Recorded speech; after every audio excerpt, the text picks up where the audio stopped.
Eu cumprimento a todos os irmãos com a paz do Senhor, glorifico a Deus pelo privilégio que Ele nos concede de mais uma vez darmos continuidade às lições bíblicas do primeiro trimestre da classe adultos da CPAD, título geral A Raça Humana, Origem, Queda e Redenção. Dessa vez nós vamos estudar a lição de número 12, Jesus, o Homem Perfeito. Tudo o que você precisa saber sobre a nossa maneira de abordar a lição está nesse slide, é só você pausar e verificar essas informações. Também a apresentação desse PowerPoint é bem maior quando se assiste essa apresentação inteira no YouTube. E aí, se você gostar, pode dar o seu like para que outras pessoas tenham acesso a esse material. Então, os objetivos específicos para essa lição são 1. Expor a divindade de Jesus, 2. Explicar a humanidade de Jesus e 3. Assinalar a perfeição de Jesus. Então, o textuário da lição diz: E crescia Jesus em sabedoria, e em estatura, e em graça para com Deus e os homens, Lucas 2,52. E a verdade prática: verdadeiro homem e verdadeiro Deus, o Senhor Jesus Cristo é igual ao Pai e semelhante a nós. Sua divindade e humanidade não são aparentes, são reais, perfeitas e plenas. A leitura bíblica em classe, em Lucas 2, do 40 ao 52, você pode pausar aqui o slide, fazer a sua leitura e também complementar com a leitura diária, aquela feita de segunda a sexta-feira, para ter uma dimensão maior do que está sendo abordado nessa lição. A introdução, a parte selecionada diz: apresentaremos o Senhor Jesus Cristo como o ser humano perfeito, nele que devemos pensar, falar e agir. Já de início, deixamos bem claro que a humanidade de Jesus não era aparente, mas real. E a gente sempre une a conclusão para saber até onde o comentarista expandirá o seu pensamento. E a parte selecionada diz: olhando firmemente para Jesus, o autor e consumador de nossa fé, chegaremos à estatura de varão perfeito, homens e mulheres moldados pelo Espírito de Cristo. Chegamos então ao slide que apresenta todos os tópicos da lição. No primeiro nós temos Jesus, verdadeiro Deus, no segundo Jesus, verdadeiro homem, e no terceiro Jesus, o homem perfeito. E aí no primeiro teremos a sua eternidade com o Pai, depois seus atributos, grandezas e perfeições, e em terceiro esvaziou-se de sua glória, mas não de sua divindade. No tópico 2, Jesus estava no seio do Pai, depois profetizado no Antigo Testamento, e depois encarnado no Novo Testamento. E em quarto, Jesus nasceu na plenitude dos tempos. E quinto ponto, em Israel, Jesus é apresentado ao mundo. Então, esse segundo tópico tem 5 pontos, preste bastante atenção. No terceiro tópico, nós teremos a humanidade de Jesus, depois Jesus, o último Adão, e em terceiro, a perfeição espiritual e moral de Jesus. E aí, essa estrutura de todos os tópicos da lição, assim você consegue fazer um mapa mental e acelerar o seu processo de assimilação do conteúdo, sabendo todas as etapas pelas quais você passará. Temos também aqui a gestão do tempo em aula, uma sugestão aos professores: gastem 20 minutos no primeiro tópico, 20 no segundo e 30 no terceiro. E aí fica a critério de cada professor, é claro, é apenas uma sugestão, tendo em vista que na maior parte das salas de aula de escola dominical nós temos 70 minutos de aula ou 1h10 em média, ok? Então, passamos para o primeiro tópico: Jesus, verdadeiro Deus. Sua eternidade com o Pai, seus atributos, grandezas e perfeições, esvaziou-se de sua glória, mas não de sua divindade. E aí a gente sempre tem uma introdução que o comentarista coloca ao tópico. Ele diz o seguinte na parte selecionada: o Senhor Jesus era e é perfeitamente humano e perfeitamente divino. E aí no primeiro ponto, a parte selecionada, ele estava no Pai, e no Pai criou todas as coisas. Eu coloquei junto o ponto 2, porque ele completa o raciocínio do ponto 1. Seus atributos, grandezas e perfeições, a parte selecionada. Jesus Cristo é a fonte da vida, ele é onipresente, sua onipotência não pode ser ignorada, tem todas as referências para que você possa complementar esse raciocínio. E aqui a dica é justamente essa, que as referências apresentadas aqui são claras, explícitas e objetivas quanto à verdade sobre a divindade do Senhor Jesus. Portanto, não gaste muito tempo nesse trecho. Guarde seu maior tempo e esforço para os tópicos 2 e 3, que tratam diretamente das questões ligadas à humanidade de Jesus, conforme o tema proposto, tá? Então, o tema geral dessa lição é Jesus, o homem perfeito. Então, procure gastar mais tempo em falar sobre a sua humanidade e não sobre a sua divindade. Essa você pode apresentar as referências e fazer um pequeno comentário, acho que já está de bom tamanho, essa é a minha dica, ok? E a gente passa para o ponto 3, esvaziou-se de sua glória, mas não de sua divindade. Quando de sua encarnação no ventre puro e virginal de Maria, o Filho de Deus não se esvaziou de sua divindade, mas sim de sua glória. Filipenses 2, 5 ao 11, que minha dica é o seguinte, ó, lembre-se que não temos capacidade de compreender o autoesvaziamento do Senhor Jesus, ou a famosa doutrina da kenosis. Mesmo porque o apóstolo Paulo, em Filipenses 2, 6 e 7, também não explica, apenas declara. Pense, por exemplo, na seguinte pergunta: olha só, Jesus, na fase ultra-interina, ou mesmo enquanto bebê, tinha consciência de que era Deus? Ou, se Jesus, em sua vida terrena, sempre soube que era Deus, poderíamos dizer que em sua fase infantil ele tinha personalidade completamente desenvolvida, como se fosse uma mente adulta presa em um corpo de criança?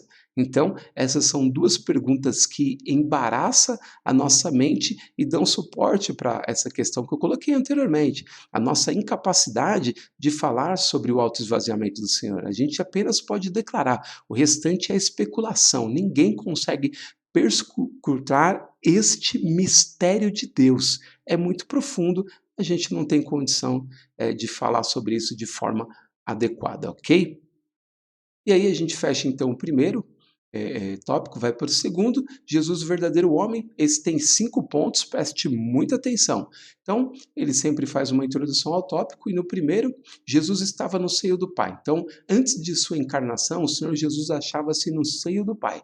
E aqui a minha dica é o seguinte, você pode combinar esse trecho com o ponto 1, ó, sua eternidade com o Pai, lá do tópico 1 que a gente acabou de passar por ele. Eles se completam, assim você otimiza a sua reflexão. Então, se você olhar o que está escrito aqui e ver o que está escrito no primeiro ponto lá do tópico 1, você vai ver que praticamente são expressões intercambiáveis ou se completam, aí você não faz duas vezes a mesma reflexão, ok?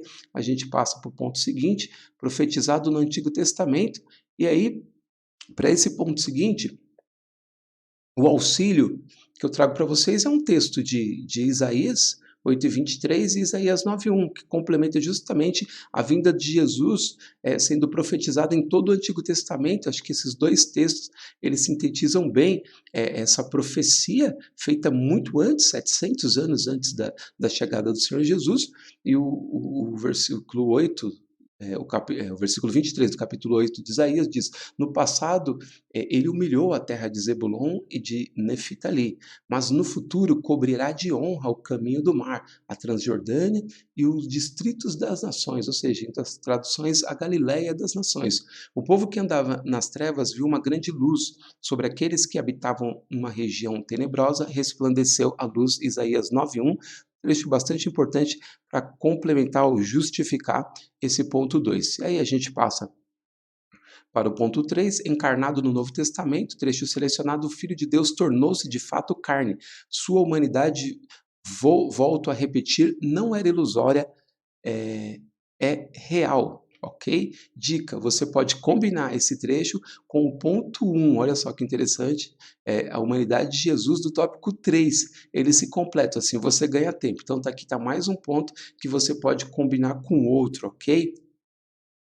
E aí, a gente chega no ponto 4, Jesus nasceu na plenitude dos tempos, trecho selecionado, vindo à plenitude dos tempos, Deus enviou seu Filho, nascido de mulher, nascido sob a lei, para remir os que estavam debaixo da lei, a fim de recebermos a adoção de filhos. Israel, através das sinagogas espalhadas por todas as nações, a Grécia, por intermédio de seu idioma e filosofia, o exame natural das coisas pela luz natural da razão. E, finalmente, Roma, por meio de suas leis, governo e estradas de excelente qualidade. Então, essas três nações prepararam de forma significativa o ambiente para que o Senhor Jesus chegasse ao mundo. E aí o trecho 5 complementa esse raciocínio. Em Israel, Jesus é apresentado ao mundo. O Filho de Deus, que segundo a carne é também filho de Davi e de Abraão, nasceu em Israel sob a lei de Moisés e a de Roma. Então, a dica aqui é, mais uma vez, você pode combinar esses dois pontos, pois eles se completam até nas referências apresentadas, ok? Então, a leitura das referências é um bom complemento e vale mais do que os nossos comentários, ok?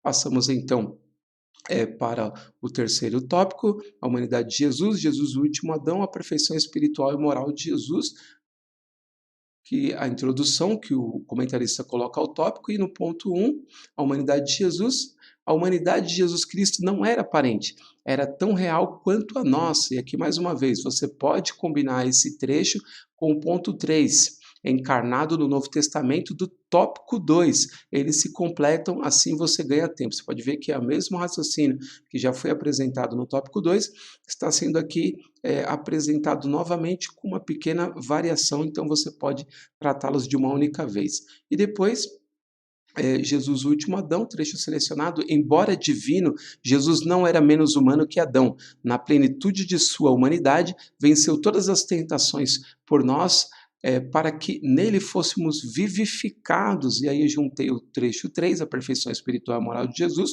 Como já frisamos, o Senhor Jesus, embora dotado de uma natureza humana igual à nossa, jamais esteve sujeito ao pecado original, nem ao pecado experimental. E aqui a dica é a seguinte: você pode usar o ponto 3 como reforço ao que está proposto no ponto 2, ou seja, ele foi separado dos pecadores pela obediência perfeita ao Pai, diferentemente de Adão. Agora uma dica para vocês, mais uma dica, né? Muito cuidado com esses pontos para não chegar ao ponto de dizer que o Senhor Jesus não teve uma tentação real. E quando a gente fala que Jesus era diferente de nós, que não estava sujeito ao pecado original nem ao pecado experimental, isso não significa que a tentação dele não foi real. Então é uma questão, mais uma vez, muito delicada, cuidado para não cair nesse engano, porque então a gente cairia no docetismo, né? E coloca que Jesus tinha apenas a aparência humana. Então, se lá no capítulo 4 de Mateus, Jesus não foi tentado de forma real pelo diabo, aquilo tudo foi um teatro e uma farsa. E nós sabemos que ele foi tentado de maneira real. Então, muito cuidado ao tratar esse ponto para não confundir as ideias. E assim, a gente chega à conclusão da lição, lembrando que o que fazemos aqui é apenas propor caminhos para que você possa expandir o seu pensamento em relação à lição e não dar uma aula completamente desenvolvida, ok? A conclusão diz: olhando firmemente para Jesus, o autor e consumador de nossa fé, chegaremos à estatura de varão perfeito, homens e mulheres moldados pelo Espírito de Cristo. Ele é o nosso consumado exemplo em todas as coisas, e por ele ansiamos. Quando do arrebatamento da igreja, estaremos para sempre com o nosso amado Salvador, Jesus Cristo, verdadeiro homem, verdadeiro Deus. Amém. Louvado seja o Cordeiro. Assim, eu espero ter contribuído de alguma forma com cada um de vocês. Desejo a vocês uma excelente aula.